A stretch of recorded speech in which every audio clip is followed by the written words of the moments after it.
जब मुझे अगवा किया गया तब बाई निंगबिंग अपने नए बॉयफ्रेंड के साथ सनराइजर्स देख रही थी। उसे वहीं रहने दो, बचाने की कोई जल्दी नहीं है, उसने बेरुखी से कहा। उसे थोड़ा सब्र करना सिखाओ ताकि वह मुझे दोबारा परेशान न करे। ये सब ठीक ही है। अपनी जान बचाने के लिए मेरे पास कोई और रास्ता नहीं था सिवाय इसके कि मैं उस औरत को गले लगा लूं जिसने मुझे पकड़ा था। सुनो सिस्टर, मैं बहुत ओबीडियंट हूं, मैं बिल्कुल भी रेजिस्ट नहीं करूंगा। बाद में जब बाई निंगबिंग को आखिरकार मुझे बचाने का ख्याल आया, तब तक जो औरत मुझे थामे हुए थी वह बस खिलखिलाकर हंस पड़ी। वो बहुत थका हुआ है, मुझे नहीं लगता कि उसमें तुम्हारे साथ चलने की ताकत बची है। एक खस्ताहाल गोदाम में फोन के दूसरी तरफ बाई निंगबिंग के चेहरे पर घृणा साफ दिख रही थी। फांग युआन, मेरे पीछे पड़ने के तुम्हारे तरीके वाकई बहुत क्रिएटिव हो गए हैं। कल मेरी माँ को अपनी तरफ करके मुझे मैरिज के लिए मजबूर करने की नाकाम कोशिश की, और आज ये ड्रामा।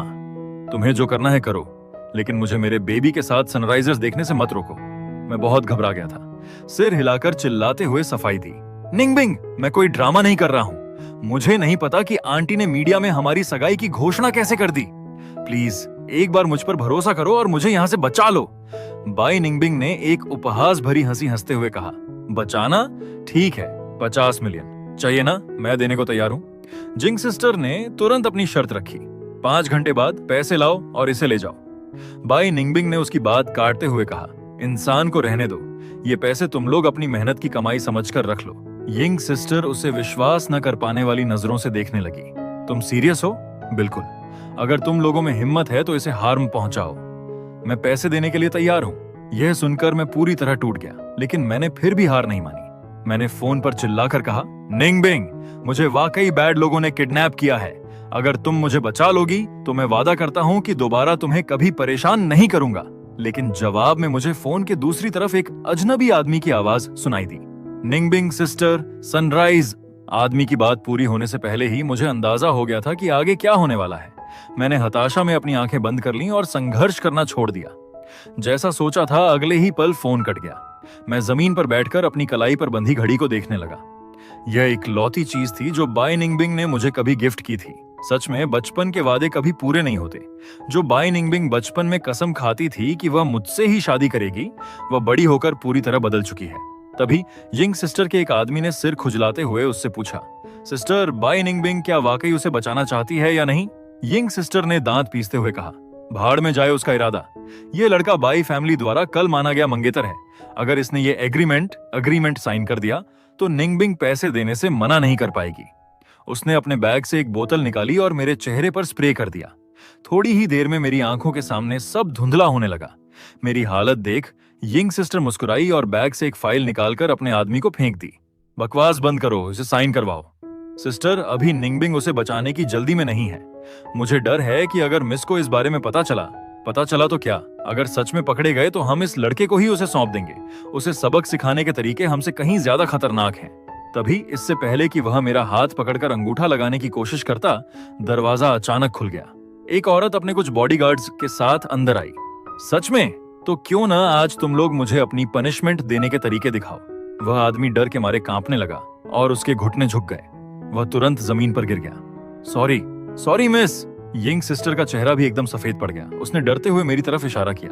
मिस, हम तो इसे एग्रीमेंट साइन करने के लिए मजबूर कर रहे थे ताकि बाई निंगबिंग को थोड़ा सबक सिखा सकें। उस औरत ने मुझे एक नजर देखा, अपनी जेब से एक कैंची निकाली और मेरे पास बैठकर बोली, थोड़ा दर्द होगा, बर्दाश्त करना, मैं तुम्हें यहाँ से ले जा रही हूँ। मैं डर के मारे थोड़ा होश में आया। जीने की चाहत में मैंने कहा, नहीं प्लीज ऐसा मत करो, मुझे अभी और जीना है। मैं तुम्हें पैसे देने का रास्ता निकाल लूंगा। उस औरत ने पहले उस जगह को देखा जहां मैं उसके हाथ को पकड़े हुए था, फिर भौहें सिकोड़ी। तुम्हें और क्यों जीना है? क्योंकि मेरी अभी शादी नहीं हुई है, मेरी कोई पत्नी नहीं है, मैं बस यूं ही अकेले नहीं मरना चाहता। वह औरत मेरी बात सुनकर हैरान रह गई। फिर उसके चेहरे पर एक हल्की सी मुस्कान आ गई, पर इससे पहले कि वह कुछ कह पाती, मैं उसकी तरफ और झुक गया। स्प्रे का असर तेज हो रहा था। मैं आधे होश में था। मैंने उसकी शौक भरी नजरों की परवाह किए बिना सीधे उसके कान में फुसफुसाया, मैं बहुत ओबीडियंट हूँ, तुम जो कहोगी मैं वो करूंगा, प्लीज मुझे छोड़ दो। क्या मेरी कोई वैल्यू है? मेरी आवाज धीमी होती गई, आंखें बंद होने लगी। औरत ने मुझे देखा और अपने गले में फंसी बात को अंदर ही दबा लिया। फांग युआन, मैं तुम्हें वार्निंग दे रही हूँ, अभी भी वक्त है, मैं तुम्हें सुरक्षित बाहर भेज सकती हूँ, पर एक बार मेरे साथ जुड़ गए तो पछताने का कोई मौका नहीं मिलेगा। मैं पछताऊंगा नहीं, ठीक है? मेरा नाम याद रखना, मैं शांग सिंह हूँ। इसी दौरान दूसरी तरफ बाई निंगबिंग एक आदमी की बाहों में आराम कर रही थी। आदमी ने झुककर उसे चूमना चाहा, पर उसने अपना सिर घुमाकर उसे हटा दिया। उसकी नजरें मेज पर रखे उस फोन पर थीं जो घंटों से नहीं बजा था। उसकी दोस्त लियू रुयान, जो पास की कुर्सी पर लेटी थी, यह सब देख रही थी। 4 घंटों में 20 बार फोन देख चुकी हो, क्या तुम्हें फिक्र है? अगर इतनी ही चिंता है तो जाकर देख क्यों नहीं लेती? बाई निंगबिंग ने सिर्फ अपना सिर हिलाया। लियू रुयान ने बेबसी से आह भरी। बचपन में तुमने मैरिज के लिए प्रपोज करके उसे फंसाया था, और अब बड़ी होकर तुम इतनी बेरहम हो गई। इतने सालों में तुमने न जाने कितने मेल पार्टनर्स बदले हैं। तुम्हारी माँ परेशान है, उन्होंने मीडिया का सहारा लिया ताकि तुम शादी करके सेटल हो सको। ये तो नॉर्मल है। ये जरूरी नहीं है कि सब फांग युआन की ही हरकत हो। मैं तुम्हें वार्निंग दे रही हूँ, लोगों का दिल भी ठंडा हो जाता है, बाद में पछताओगी। बाई निंगबिंग ने उपहास के साथ अपनी वाइन का गिलास उठाया। मैं कभी नहीं पछताऊंगी। किसी एक इंसान से पूरी जिंदगी बांध जाना बहुत बोरिंग है। मैं तो चाहती हूँ कि वह जल्दी से यहाँ से लीव कर जाए। लियू रुयान ने भौहें सिकोड़ी। वो कुछ और कहना चाहती थी, लेकिन तभी बाई निंगबिंग उस आदमी का हाथ पकड़कर खड़ी हो गई और समुद्र तट पर पार्टी कर रही भीड़ में शामिल हो गई। लियू रुयान ने मन ही मन उसे बेरहम औरत कहा। तभी मेज पर रखा फोन अचानक बज उठा। लियू रुयान ने देखा कि कॉल बाई निंगबिंग के असिस्टेंट का था, इसलिए उसने उसे उठाकर वापस बुलाया। फोन कनेक्ट होते ही असिस्टेंट ने रिपोर्ट दी। बाई मैम, अभी किसी ने कंपनी में एक पैकेट भेजा है, कहा है कि ये आपके लिए है। भेजने वाले का नाम फांग युआनर है।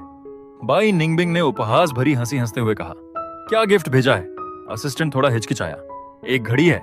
मुझे देखने में लग रहा है कि यह वही घड़ी है जो मिस्टर फांग हमेशा पहनते थे।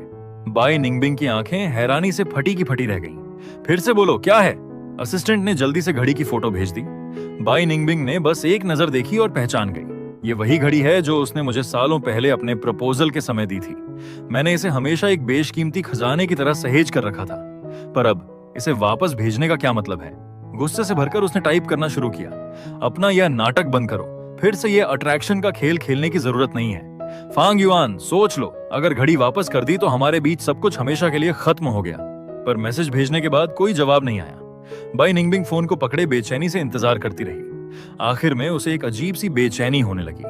उसने पुरानी चैट ऊपर स्क्रॉल की। थोड़ी देर बाद उसे तसल्ली हुई। क्या बेकार की बात है, मैं खुद को ही डरा रही थी।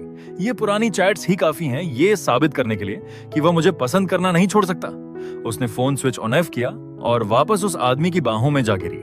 अगले दिन जब मैं जागा और उस अजीब सी खाली जगह को देखा तो मुझे एहसास हुआ कि कल रात जो हुआ वह सपना नहीं था।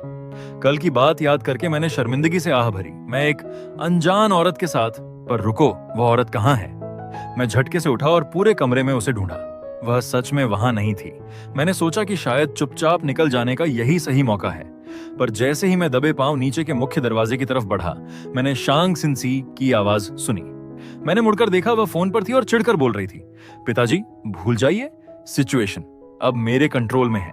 उनके लिए मैं नियमों के अनुसार ही चलूंगी। बेहतर होगा कि आप अपना गुस्सा न दिखाएं। बात खत्म किए बिना ही उसने फोन पटक दिया। फोन रखते ही उसकी नजर दरवाजे पर खड़े मुझ पर पड़ी और तुरंत उसके चेहरे पर मुस्कान आ गई। मेरे साथ रात बिताने के बाद भागने की सोच रहे हो? मैं डर के मारे कांप गया और सिर हिलाया। नहीं, मैं भाग नहीं रहा था। तभी मुझे याद आया कि शांग सिंसी कौन है। एक टॉप लेवल बिजनेस फैमिली की वारिस, जिसने हाल ही में अपने बिजनेस का ट्रांसफॉर्मेशन किया है।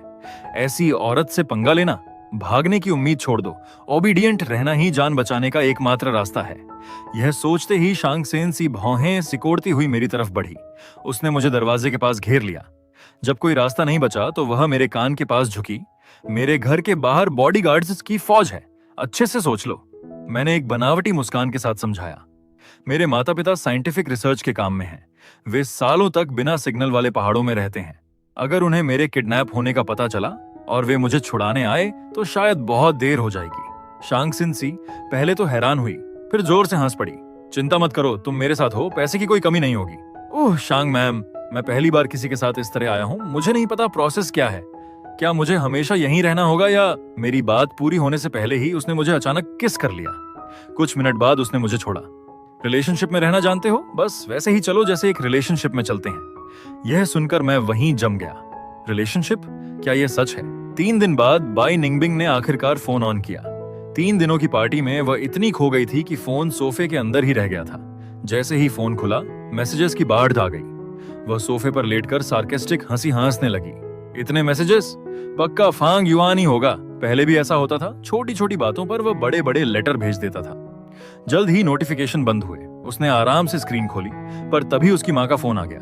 भौहें सिकोड़कर उसने उपहास किया, पर फोन उठा लिया। जैसे ही वह कुछ बोलने वाली थी, दूसरी तरफ से माँ चिल्ला पड़ी। बाई निंगबिंग का चेहरा शौक से भर गया और वह सोफे से उछल पड़ी। फोन काटते ही उसने तुरंत मुझे फोन किया। कॉल तो जल्दी कनेक्ट हो गया, लेकिन दूसरी तरफ एक औरत की आवाज आई। यह सुनकर बाई निंगबिंग का चेहरा सन्न रह गया। उसने फोन में समय देखा, रात के 3 बजे। एक औरत ने फोन उठाया है। ये दो बातें एक ही सच्चाई की तरफ इशारा कर रही थीं। मैं सच में अगवा हो गया था। ये महसूस होते ही बाई निंगबिंग की मुट्ठियां भिंच गईं। फोन के दूसरी तरफ शांगसिन सी मजाक भरी आवाज में बोली। यह सुनकर बाई निंगबिंग का गुस्सा 7वें आसमान पर पहुंच गया और वह चिल्लाई। बाई निंगबिंग हमेशा मुझे अपना एक खिलौना समझती थी, जिसे वह अपनी मर्जी से इस्तेमाल कर सके। वह मुझे भले ही पसंद न करे, लेकिन किसी और को मुझे कैप्चर करने की इजाजत नहीं दे सकती थी। अब यह औरत न सिर्फ उसके खिलौने को ले गई थी, बल्कि फ्लेक्स भी कर रही थी। पर बाई निंगबिंग के चिल्लाने का शांगसिन सी पर कोई असर नहीं पड़ा। उसने मजाक में हंसते हुए कहा, मुकाबला शांगसिन सी के सामने? बाई निंगबिंग की इतनी औकात नहीं है। ये देख, बाई निंगबिंग ने अपनी नाराजगी को दबाते हुए शांत स्वर में बात करनी चाहिए। शांगसिन सी ने बगल में गहरी नींद में सो रहे मेरी तरफ देखा और फोन पर बोला, अगली सुबह मुझे पता चला कि मुझे खरीद लिया गया है। शांगसिन सी ड्रेसिंग टेबल के सामने बैठी थी और उसने मुझे फोन दिया। मेरी आंखें फटी की फटी रह गईं। शांगसिन सी मुस्कुराई और सिर हिलाया। इसके बाद मैंने अवाक होकर फोन पकड़ा। स्क्रीन पर 100 से ज्यादा मिस कॉल थे और वे सभी बाई निंगबिंग के थे। शांगसिन सी ने मेरे चेहरे के भाव देखे और मुस्कुरा दी। मैंने अपनी उलझन में होंठ सिकोड़े। मेकअप पूरा करने के बाद शांगसिन सी मेरे पास आई और मेरे गाल पर एक हल्का सा किस किया। आज से तुम मेरे प्रॉपर्टी हो, उसने मुस्कान के साथ कहा। इतना कहकर वह कमरे से बाहर चली गई। मैं बिस्तर पर टिका छत को देखता रहा, बिल्कुल शब्दहीन था। बाद में मैं सीधे घर नहीं गया, बल्कि टैक्सी लेकर बाई निंगबिंग की माँ के घर पहुंचा। मुझे देखते ही आंटी, बाई की माँ, की आंखें भर आईं और उन्होंने मेरा हाथ पकड़कर अपनी गहरी गिल्ट जाहिर की। बाई निंगबिंग दूसरी तरफ सोफे पर बैठी मुझे घूर रही थी, पर एक शब्द नहीं बोला। आंटी ने उसे आवाज दी, पर जब उसने ध्यान नहीं दिया तो आंटी ने उसे छोड़ दिया और मेरे सामने रोते हुए माफी मांगने लगी। मैं बस बोलने ही वाला था कि मैं ठीक हूं, तभी बाई निंगबिंग खड़ी हुई और उसने मुझे घसीटना शुरू कर दिया। मैं संभल पाता उससे पहले ही वह मुझे बाथरूम में ले गई। मैंने खुद को छुड़ाने की कोशिश की, लेकिन मुझे समझ नहीं आया कि उसमें इतनी पावर कहां से आई। उसने मुझे दीवार से सटा लिया। किसके साथ थे तुम? बाई निंगबिंग की आंखों में भयानक नफरत थी। मुझे समझ आया, वह शांगसिन सी की बात कर रही थी। मैंने उसकी पकड़ से खुद को फ्री किया और बहुत शांति से उसे देखा। क्या तुम्हें यह नहीं लगता कि वह मुझे बचाने आई थी, किडनैपर होने के बजाय? बाई निंगबिंग गुस्से से हंस पड़ी। बचाने आई थी? क्या ऐसे कोई बचाता है? मैंने उसे देखते हुए पूछा। तो कैसे बचाना चाहिए था? क्या यह सोचना इतना मुश्किल है? उसने चिढ़कर कहा। मुझे अगवा किया गया था, छुट्टियों पर नहीं गया था। अगर मैं लगभग मर न गया होता तो मुझे खुद को लकी ही समझना चाहिए था। ये कहते हुए मुझे मन ही मन राहत मिली कि कम से कम मुझे शांगसिन सी ने बचाया था। मेरी बात सुनकर बाई निंगबिंग कुछ सेकंड के लिए शॉक्ड रह गई। उसके चेहरे का गुस्सा धीरे धीरे टूट गया और उसकी जगह घबराहट ने ले ली। मुझे नहीं पता था कि यह सच है। मैंने सोचा तुम सिर्फ ड्रामा कर रहे हो। मुझे लगा तुम शादी के लिए मजबूर कर रहे हो। अगर मुझे पता होता। उसके इन शब्दों पर मैंने बस एक ठंडी हंसी हंस दी। क्या तुम वही नहीं थी जिसने कहा था कि 5 करोड़ थैंक यू मनी होगी? तुम्हारी उसी एक बात ने मेरे लिए इस हादसे को और भी बुरा बना दिया। अगर वह मुझे बचाती नहीं तो अब तक मैं न जाने कितने फेक एग्रीमेंट्स साइन कर चुका होता। मैंने सख्ती से कहा, बाई निंगबिंग, जैसा तुम चाहती थी, अब मैं तुम्हें कभी परेशान नहीं करूंगा। मेरे ठंडे शब्दों ने उसे पूरी तरह फ्रीज कर दिया। काफी देर की चुप्पी के बाद उसने बड़ी मुश्किल से कहा, फांग्युआन उकोशी, उस बार को भूल जाओ, उस औरत को भूल जाओ। सब कुछ वैसा ही हो जाने दो जैसे पहले था। तुम मुझसे शादी कर सकते हो, बस प्यार और लॉयल्टी की उम्मीद मत रखना। यह सुनकर मुझे लगा जैसे मैं हेलुसिनेशन का शिकार हो रहा हूं। क्या यह सच में एक इंसान बोल रहा है? बाई निंगबिंग अपनी स्कम वाली फितरत से कभी बाहर नहीं आ सकती। उसे शायद याद नहीं कि शुरुआत में मुझे उसी ने फंसाया था, फिर ठुकरा दिया, और अब वह चाहती है कि मैं बिना सम्मान के उसके पास लौट आऊं। ऐसी दुनिया में कहां मिलता है। मैंने उसे शांत नजरों से देखा। उसने मुझे घूरा। शायद उसे लगा कि मैं वापस मान जाऊंगा, लेकिन उस दिन के बाद से मैंने बाई निंगबिंग से दूरी बना ली। मैंने न उसका ख्याल रखा, न ही उसकी पार्टीज में जाना। आंटी ने भी महसूस कर लिया कि मैंने अब दूरी बना ली है। 1 महीने से ज्यादा समय बीत गया। क्रिसमस के दिन लियू रुयान मेरे पॉटरी स्टूडियो में आई। फांग्युआन, क्या तुम सीरियस हो? क्या वाकई उस एस्कम औरत की परवाह नहीं है? मैंने ऊपर देखकर मजाक में कहा, अपने पति के साथ घर पर क्यों नहीं हो? क्या तुम्हें डर नहीं कि जिसे बड़ी मुश्किल से वापस पाया था वो फिर भाग जाएगा? लियू रुयान का चेहरा उतर गया। उसने एक मिट्टी का टुकड़ा मेरी तरफ फेंका, जिसे मैंने आसानी से डोज कर लिया। मैं अपने छोटे भाई की चिंता करने आई थी, पर तुम्हें तो मुझे दुखी करना है। रुयान सिस्टर, यहां आने का मकसद क्या है? उसने एक इनविटेशन कार्ड पकड़ाया। मेरी शादी की 3री सालगिरह है, निंगबिंग पक्का आएगी, तुम्हारा मन हो तो आना, ना आओ तो भी मैं समझूंगी। वह दरवाजे तक गई, फिर रुककर बोली, फांग युआन, निंगबिंग के दिल में तुम हो। पिछले 1 महीने में वह बाहर से खुश दिखती है, पर असल में वह फोन को घूर कर तुम्हारा इंतजार करती है। मैं उसकी तरफदारी नहीं कर रही, बस तुम इतने सालों की मेहनत बेकार ना करो। अगर नया स्टार्ट करना है तो मैं सपोर्ट करूंगी। भले ही उसने मीठी बातें की, पर मेरे अंदर कोई हलचल नहीं हुई। मैं कुछ सार्केस्टिक कहना ही चाहता था कि तभी दरवाजा खुला। शांग सिंसी आई। उसने लियू रुयान को देखते हुए कहा, जरा हटो, रास्ता दो। लियू रुयान ने शांग सिंसी को देखा, हैरान हुई और तुरंत रास्ता छोड़ दिया। शांग सिंसी अंदर आई। मैंने लियू रुयान से कहा, रुयान सिस्टर तुम जाओ, बाद में मिलते हैं। लियू रुयान ने मुझे शक की नजरों से देखा। शांग सिंसी और मुझे एक साथ देखकर लियू रुयान ने संदेह से हमें देखा और फिर सिर हिलाकर वहां से निकल गई। उसके जाने के बाद ही मैंने शांग सिंसी से पूछा, तुम यहां कैसे? शांग सिंसी ने तुरंत जवाब नहीं दिया, बल्कि आगे बढ़कर मुझे गले लगा लिया और मेरे गाल पर किस किया। मैं अपने बॉयफ्रेंड को मिस कर रही थी, इसलिए मिलने चली आई। मैं थोड़ा शॉक्ड था। मैंने तुरंत उसे हल्के से पीछे धकेला। मैंने चुपके से बगल वाले क्लासरूम की तरफ देखा, यह सुनिश्चित करने के लिए कि कोई देख तो नहीं रहा है, और फिर फुसफुसाया, अंदर लोग हैं, कोई देख लेगा। शांग सिंसी ने भौहें सिकोड़ी और पूरी कॉन्फिडेंस के साथ कहा, तुम्हारी सीक्रेट गर्लफ्रेंड के तौर पर छिपकर किस करना तो मेरा बेसिक स्किल है, वरना कहीं तुम किसी और के चक्कर में न पड़ जाओ। यह सुनते ही मैं समझ गया कि उसने अभी अभी लियू रुयान की बात सुन ली थी और वह जेलस हो रही थी। हम पिछले 1 महीने से खुलेआम डेट कर रहे थे, लेकिन बाई निंगबिंग से बचने के लिए हमने इसे कम लोगों के बीच रखा था। 6 बजे क्लास खत्म करके मैंने छात्रों को छुट्टी दी। जैसे ही वे गए, शांग सिंसी ने पीछे से मुझे फिर से गले लगा लिया और मेरे कान में फुसफुसाया, माहौल बिल्कुल सही है, क्या हम सीक्रेट डेट पर चलें बॉयफ्रेंड? मैंने बेबसी से अपने होंठ सिकोड़े। ये औरत कभी रुकती नहीं है, पर मेरा भी मना करने का कोई इरादा नहीं था। हम दोनों पॉटरी स्टूडियो से बाहर निकल गए। रात के 10 बजे लियू रुयान अपने फोन पर स्क्रॉल कर रही थी। तभी उसे याद आया कि शांग सिंसी कौन है। शांग सिंसी 25 साल की उम्र में शांग फैमिली की सबसे युवा वारिस। कंपनी संभालते ही उसने अपने पिता के पुराने बिजनेस मॉडल्स को बदल दिया था। अपनी मेहनत से उसने सिर्फ 6 महीने में कंपनी को शहर की टॉप 15 में पहुंचा दिया था। ऐसी पर्सनालिटी फांग युआन के छोटे से पॉटरी स्टूडियो में क्या कर रही थी? वो वहां कुछ सीखने तो नहीं आई होगी? तभी उसके ग्रुप चैट पर हलचल हुई। ओह माय गॉड, फांग युआन ने ऑफिशियली अनाउंस कर दिया है। क्या वह बाई निंगबिंग के साथ है? कल रात निंगबिंग मेरे साथ थी। वह तो पूरी रात फोन देखते हुए किसी का इंतजार कर रही थी। ग्रुप में किसी ने लिखा, क्या वह फांग युआन का इंतजार कर रही थी? यह मैसेज आते ही ग्रुप में सन्नाटा छा गया। मैसेज पढ़कर लियू रुयान को उस दिन स्टूडियो में देखी हुई औरत याद आ गई। उसने आह भरी, वो स्कम औरत बाई निंगबिंग आखिरकार अपनी करनी का फल भुगत रही है। क्रिसमस के अगले दिन मैं शांग सिंसी के घर से बाहर निकला। घर जाने के बजाय मैं मॉल गया। जैसे ही मैं गिफ्ट लेकर घर पहुंचा और लिफ्ट से बाहर निकला, बाई निंगबिंग अचानक कहीं से आई और मुझे दीवार से सटा दिया। मैंने पूरी ताकत से उसे धकेला, पर वह फिर से मुझ पर झपट पड़ी। कोई चारा न देख मैंने उसके पेट पर एक जोरदार मुक्का मारा। बाई निंगबिंग दर्द से कराहती हुई पेट पकड़कर बैठ गई। मैंने एक पल भी इंतजार नहीं किया और भागने लगा, पर एक कदम दूर ही उसने मुझे पकड़ लिया। मैंने पीछे देखा, बाई निंगबिंग मुझे जोर से घसीट रही थी और चिल्लाई, फांग युआन तुम भाग क्यों रहे हो?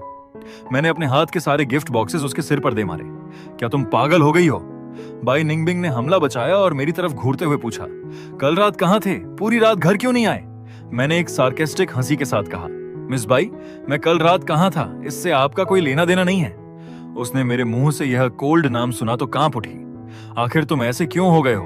मैंने उसे बस शांति से देखा, कोई जवाब नहीं दिया। यह देखकर उसका चेहरा सफेद पड़ गया। वह दीवार का सहारा लेकर खड़ी हुई और धीरे से बोली, क्या उसने तुम्हें मजबूर किया है? मैंने शांति से सिर हिलाया, नहीं, हम बस साथ हैं। बाई निंगबिंग ने अपनी आंखें बंद कर लीं। उसके अंदर का डिस्पेयर बाहर आ रहा था। उसने फिर भी हार न मानते हुए कहा, फांग युआन तुम जीत गए। इन दिनों मुझे तुम्हारी याद आई। क्या तुम मेरे साथ नहीं रहना चाहते थे? चलो साथ रहते हैं। उस औरत से ब्रेकअप कर लो। मैं ऐसे दिखावा करूंगी जैसे कुछ हुआ ही नहीं। यह सुनकर मुझे एहसास हुआ, बाई निंगबिंग अभी भी यही सोच रही थी कि कल रात शांग सिंसी के साथ मेरा ऑफिशियल अनाउंसमेंट सिर्फ उसे जलन दिलाने के लिए था। बाई निंगबिंग तुम आज भी नहीं बदली हो। मैंने सिर हिलाया। मैं तुम नहीं हूं, मुझे अपने दिल की समझ है। अगर मैं किसी को पसंद करता हूं तो मैं उसका पीछा ईमानदारी से करता हूं। मैं इतना इमैच्योर नहीं हूं कि किसी और का सहारा लेकर जीत हार का खेल खेलूं। मेरी बातें सुनकर बाई निंगबिंग का चेहरा पेल पड़ गया। उसकी आंखें लाल हो गईं और उसने एक बहुत ही दर्द भरी मुस्कान दी। ये कैसे मुमकिन है? तुम मुझे इतना प्यार करते थे, इतनी जल्दी किसी और को कैसे पसंद कर सकते हो?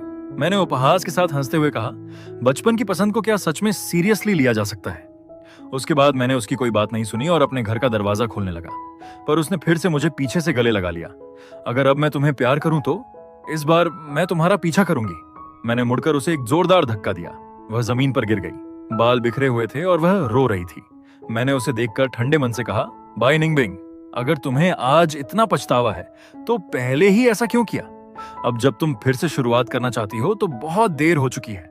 मेरे सख्त शब्दों को सुनकर उसने रोती हुई आंखों से कहा, फांग युआन, उस समय मैंने तुम्हें प्यार करना शुरू नहीं किया था, या शायद मुझे समझ ही नहीं आया कि मैं तुमसे प्यार करती हूँ। उसकी आंखों में गहरा दर्द था, पर अब मुझे उसकी परवाह नहीं थी। तभी लिफ्ट के पास शांग सिंसी दीवार के सहारे खड़ी यह सब देख रही थी। वह हंसते हुए आगे आई। बड़े होकर भी कोई यह नहीं समझ सकता कि उसे क्या चाहिए। तुम बस अपना अहंकार बचाने के लिए नाटक कर रही हो। लव बट नॉट नोइंग जैसी बातें केवल बेवकूफ लोग अपने ग्रीड को छिपाने के लिए कहते हैं। बाई निंगबिंग की नजरें शांग सिंसी के चेहरे पर पड़ी और वह उसे तुरंत पहचान गई। उसकी आंखें सिकुड़ गईं। तुम हो? शांग सिंसी ने मुस्कुराहट के साथ एक कदम आगे बढ़ाया। नमस्ते, एक्स गर्लफ्रेंड जो अब पछता रही है। बाई निंगबिंग का चेहरा देखते ही देखते बदल गया। बाई निंगबिंग का चेहरा पूरी तरह से उतर गया। शांग सिंसी ने उसकी तरफ दोबारा नहीं देखा और जमीन पर बिखरे हुए गिफ्ट बॉक्स की तरफ इशारा किया। उसने मेरी तरफ देखा और मजाक में मुस्कुराते हुए पूछा, क्या ये सब मेरे लिए गिफ्ट्स हैं?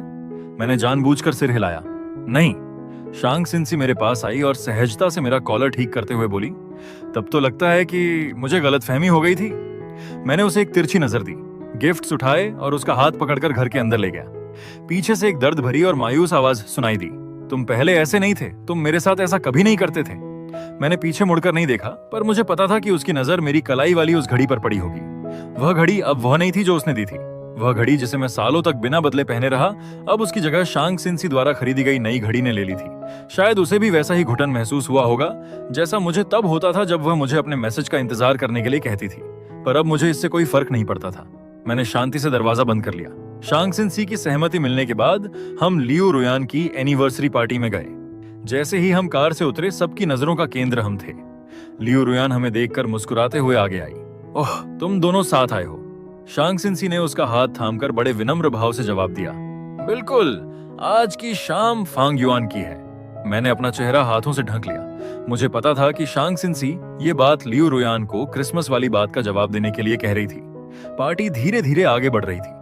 शांग सिंसी अपनी पोजीशन के कारण लोगों से घिरी थी, जबकि मैं एक शांत कोने में केक खा रहा था। मंच पर लियू रुयान अपने पति का हाथ थामे भावुक होकर रो रही थी। यह देखकर मुझे बहुत कुछ याद आया। लियू रुयान भी कभी बाई निंगबिंग की तरह स्कम हुआ करती थी, पर उसने अपने पति को वापस पाने के लिए जो पागलपन दिखाया वह काम कर गया। लेकिन लियू रुयान के पति का वापस आना इसलिए मुमकिन था क्योंकि वे चाहते थे। बाई निंगबिंग को क्या लगा कि मैं भी बस उनके वापस आने का इंतजार कर रहा हूँ। अचानक मेरे बगल में किसी के खड़े होने का एहसास हुआ। मैंने देखा नहीं, पर मुझे पता था कि वह कौन है। मैंने पहले ही सोच लिया था कि मुलाकात होगी, लेकिन उसके चेहरे की थकान और लाचारी छुपाए नहीं छुप रही थी। उसने मुझे देखा और तुरंत अपना फोन निकाला, जिस पर नई अंगूठियों की एक फोटो थी।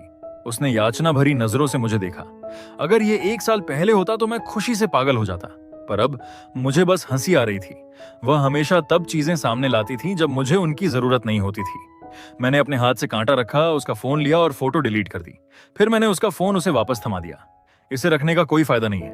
मैं तुमसे शादी नहीं करूंगा, नहीं अगले जन्म में। तस्वीर डिलीट होते देख वह पूरी तरह फ्रीज हो गई।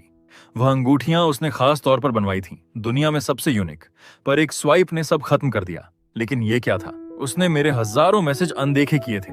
क्या उसने कभी सोचा था कि मुझे कैसा लगा होगा? बाई निंगबिंग का शरीर डगमगाने लगा और चेहरा सफेद पड़ गया। वह घबराकर कुछ बोलने लगी, पर मैंने पहले ही उसे ब्लॉक कर दिया था। मुझे अंदाजा था कि जब वह मुझे मैसेज करने की कोशिश करेगी और उसे वही ब्लॉक्ड का निशान दिखेगा तो वह अंदर से पूरी तरह टूट जाएगी, बिल्कुल वैसे ही जैसे कभी मैं हुआ करता था। यह सोचकर मैंने देखा कि बाई निंगबिंग मेरे सामने घुटनों के बल बैठ गई है। फांग युआन, मैं नहीं कहती कि अभी माफ कर दो, बस एक रास्ता दे दो, एक मौका दो कि मैं तुम्हें फिर से पा सकूं। उसे घुटनों पर देख मुझे जरा भी दया नहीं आई। यह रास्ता मैंने उसे सालों तक दिया था, पर उसने उस पर चलने की जहमत कभी नहीं उठाई। तभी शांग सिंसी मेरे सामने आकर खड़ी हो गई और ठंडी नजरों से उसे देखा। देर से मिला हुआ प्यार घास से भी सस्ता होता है बाई निंगबिंग। ये सब तुम्हारे कर्मों का फल है। आज से अगर तुमने मुझे या फांग युआन को परेशान किया तो उन किडनैपर्स जैसा हाल तुम्हारा होगा। शांग सिंसी की बात सुनकर मैंने उसका हाथ थाम लिया। मुझे एहसास हुआ कि यही वह है जो मुझे चाहिए, कोई जो मेरे पीछे भागने के बजाय मेरे साथ खड़ा होकर मेरा हाथ पकड़कर आगे बढ़े। बाई निंगबिंग के कारण पार्टी का मूड खराब हो चुका था, इसलिए हमने लियू रुयान से विदा ली और निकल गए। कार में शांग सिंसी ने नेविगेशन चेक किया। घर नहीं जा रहे? उसने मुस्कुराते हुए कहा। नहीं, आज मूड अच्छा है, तुम्हें समुंदर किनारे सनराइजर्स दिखाने ले जा रही हूँ। जब हम समुंदर किनारे पहुंचे तो सुबह होने वाली थी। मैंने जेब से एक अंगूठी निकाली और उसके हाथ पर डाल दी। वह हैरान रह गई। मैंने हंसते हुए कहा, फिट है? तुमने खुद मेजरमेंट लिया था, है ना? और झूठ बोल रहे थे कि गिफ्ट नहीं है। वह खिलखिलाकर हंस पड़ी। ठीक सूरज निकलने से पहले लियू रुयान का फोन आया। मैंने फोन उठाया। जी रुयान सिस्टर। दूसरी तरफ से वह बदहवास थी। फांग युआन, निंगबिंग को देखो। वह आधी रात से स्विमिंग पूल के किनारे बैठकर रो रही थी। इतनी ठंड में वह झेल नहीं पाई और बीमार पड़ गई। उसे अस्पताल ले जाना पड़ा है। तुम बचपन के दोस्त हो, एक बार आकर उसे देख लो। मैंने यह सुनकर ठंडी सांस ली और शांत स्वर में कहा, बाय निंगबिंग, अटेंशन पाने के तुम्हारे ये तरीके अब बहुत पुराने हो गए हैं। इन बेकार के कामों में समय बर्बाद मत करो। मेरी और शांग सिंसी की सनराइज देखने में बाधा मत डालो। इतना कहकर मैंने फोन काट दिया। अस्पताल में बाई निंगबिंग की आंखों की आखिरी उम्मीद भी बुझ गई। उसने खाली छत को घूरा और उसे समझ आ गया कि कुछ चीजें अब कभी वापस नहीं आ सकती।